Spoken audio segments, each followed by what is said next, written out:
I'm Ernie Larson. You know, whenever I start working with a new group in recovery, whether that group's in a treatment center or some kind of a unit somewhere, or maybe even in a prison, I find that the people basically have two questions. Deep down, there's two things they're concerned with. And the first one is, will I get clean and sober? Can I do it? And the second one is, will I relapse? Now, those questions are really understandable, aren't they? I mean, if you have tried to stay sober and get sober 300 times in the last 10 years, of course that's what the question is.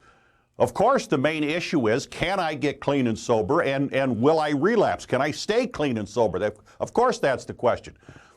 But there's other questions, I think, that are more fundamental. For those people that really care, and everybody in recovery doesn't really care. Everybody starting out their recovery journey isn't there to get this wonderful gift of recovery.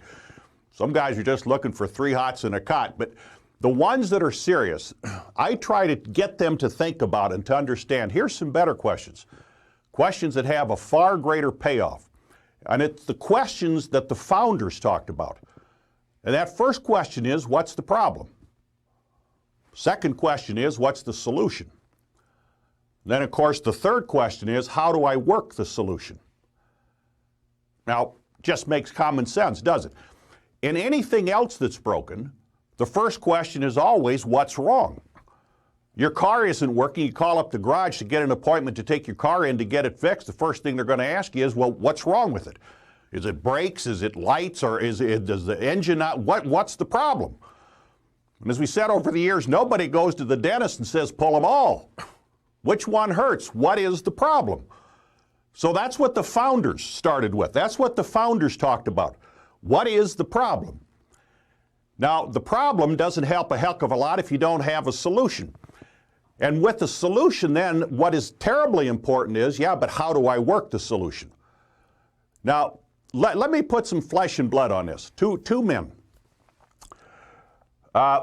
First one is named Charles. Charles is a dear friend of mine. He's got about 2 years clean now, and he holds the record. In the past 40 years that I've been in the field, he holds the record for the most times in treatment. He's been in treatment 49 times. He's an expert on relapse. And he'd be the first one to tell you, yeah, I didn't go through treatment 49 times. I just went to treatment 49 times. But this time it's working. This time he has almost 2 years clean. And I picked he and a partner of his, another man at the Salvation Army, Jonathan, who's just a wonderful man and now has about 18 months clean. And we were going to a meeting over at the Mission, Wednesday night meeting. And we were driving over there, and Charles and Jonathan were talking in the back seat, and I was listening, because again, you want to talk about experts. You can go find a PhD somewhere, but there's nobody that knows as much about recovery and relapse as somebody who's been down that road 1,000 times.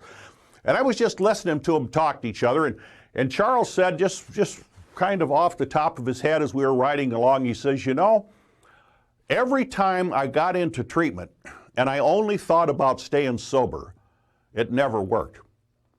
He said it never worked for me until I started really looking at me.